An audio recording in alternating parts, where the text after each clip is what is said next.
In a world where religious devotion often clashes with practical action, Swami Vivekananda stood at the crossroads, uniting the heart of spirituality with the hands of service.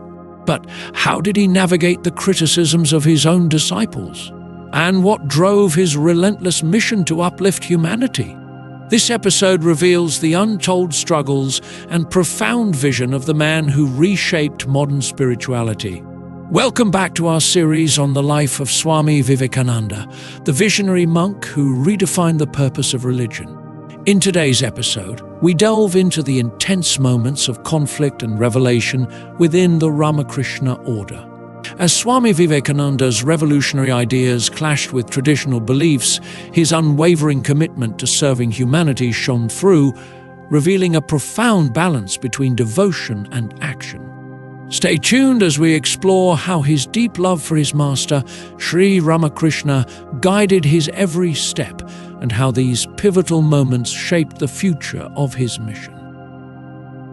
On one occasion, Swami Vivekananda felt that some of these brother disciples wanted to create a narrow sect in the name of Ramakrishna and turn the Ramakrishna Mutt into a cult of the temple, where the religious activities would center around devotional music, worship, and prayer alone. His words burst upon them like a bombshell. He asked them how they knew that his ideas were not in keeping with those of Sri Ramakrishna. "Do you want," he said, "to shut Sri Ramakrishna, the embodiment of infinite ideas, within your own limits? I shall break these limits and scatter his ideas broadcast all over the world. He never enjoined me to introduce his worship and the like."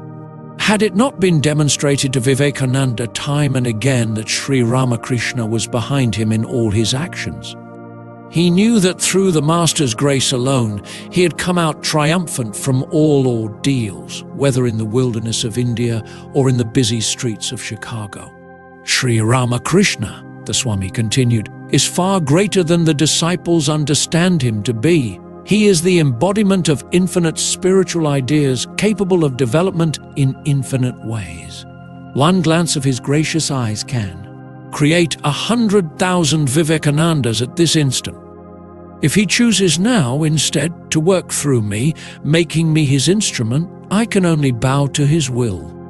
Vivekananda took great care lest sentimentalism and narrowness in one form or another should creep in, for he detested these from the bottom of his heart.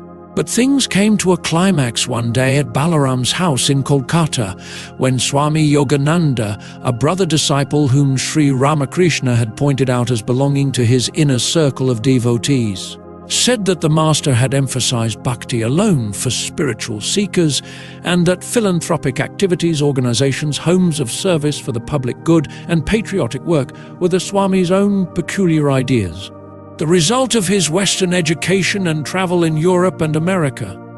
The Swami at first retorted to his brother with a sort of rough humor.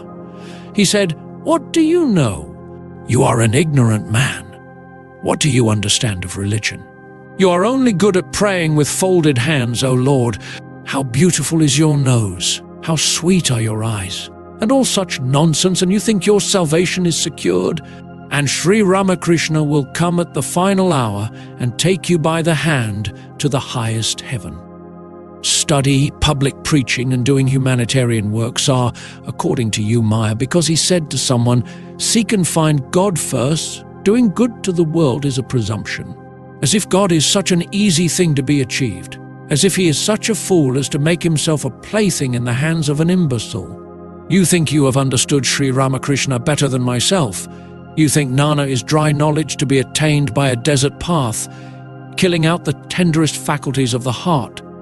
Your bhakti is sentimental nonsense which makes one impotent. You want to preach Sri Ramakrishna as you have understood him, which is mighty little. Hands off. Who cares for your Ramakrishna? Who cares for your bhakti and mukti? Who cares what your scriptures say?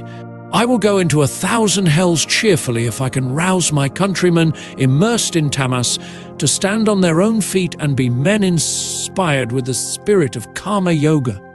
I am not a follower of Ramakrishna or anyone, but of him only who serves and helps others without caring for his own bhakti and mukti. The Swami's voice was choked with emotion, his body shook, and his eyes flashed fire. Quickly, he went to the next room. A few moments later, some of his brother disciples entered the room and found him absorbed in meditation, tears flowing from his half-closed eyes. After nearly an hour, the Swami got up, washed his face, and joined his spiritual brothers in the drawing room. His features still showed traces of the violent storm through which he had just passed, but he had recovered his calmness. He said to them softly, "When a man attains bhakti, his heart and nerves become so soft and delicate that he cannot bear even the touch of a flower. I cannot think or talk of Sri Ramakrishna long without being overwhelmed.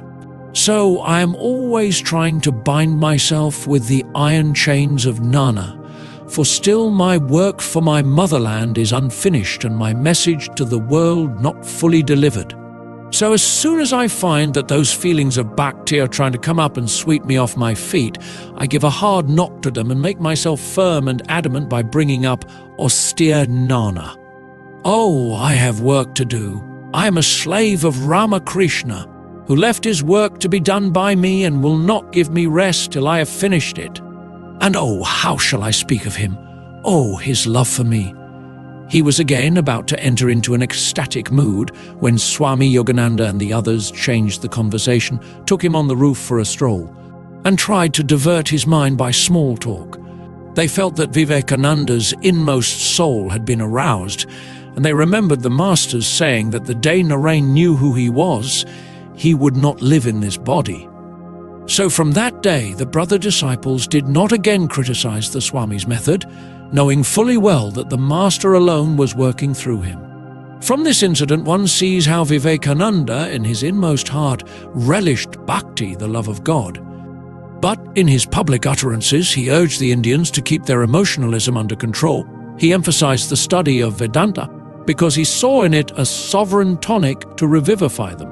He further prescribed for his countrymen both manual and spiritual work, scientific research, and service to men.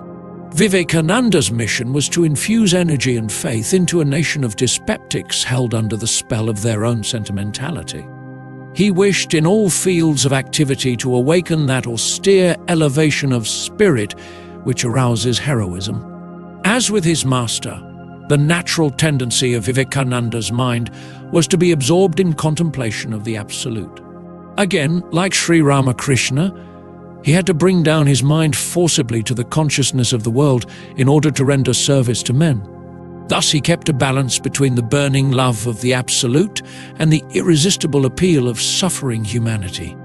And what makes Swami Vivekananda the patriot saint of modern India, and at the same time endears him so much to the West, is that at the times when he had to make a choice between the two, it was always the appeal of suffering humanity that won the day. He cheerfully sacrificed the bliss of samadhi to the amelioration of the suffering of men. The Swami's spirit acted like a contagion upon his brother disciples. One of them, Akhandananda, as stated before, fed and nursed the sufferers from famine at Murshidabad in Bengal. Another, Trigunatita, in 1897 opened a famine relief centre at Dinajpur. Other centres were established at Deoghar, Dakshineshwar and Kolkata. Swami Vivekananda was overjoyed to see the happy beginning of his work in India. To Mary Hale he wrote on July 9, 1897, "Only one idea was burning in my brain, to start the machine for elevating the Indian masses, and that I have succeeded in doing to a certain extent. It would have made your heart glad to see how my boys are working in the midst of famine and disease and misery, nursing by the mat bed of the cholera-stricken pariah and feeding the starving Chandala. And the Lord sends help to me, to them, to all. He is with me, the beloved, and he was when I was in America, in England, when I was roaming about unknown from place to place in India. What do I care about what they say? The babies, they do not know any better. What? I, who have realized the spirit and the vanity of all earthly nonsense, to be swerved from my path by babies' prattle. Do I look like that? I feel my task is done. At most 3 or 4 years more of life are left. I have lost all wish for my salvation. I never wanted earthly enjoyments. I must see my machine in strong working order, and then knowing for sure that I have put in a lever for the good of humanity, in India at least, which no power can drive back. I will sleep without caring what will be next. And may I be born again and again, and suffer thousands of miseries, so that I may worship the only God that exists, the only God I believe in, the sum total of all souls. And above all, my God the wicked, my God the miserable, my God the poor of all races, of all species, is the especial object of my worship. In our next episode, we will dive deep into Swami Vivekananda's remarkable journey through northern India. We will witness his relentless efforts to unite a divided nation, his struggle against criticism from foreign missionaries, and his mission to inspire a new generation of Indians. From the serene landscapes of Almora to the royal courts of Jammu, Swami Vivekananda's travels were more than just a tour. They were a pilgrimage of purpose, driven by his vision of a resurgent India. Join us as we explore this transformative chapter in his life.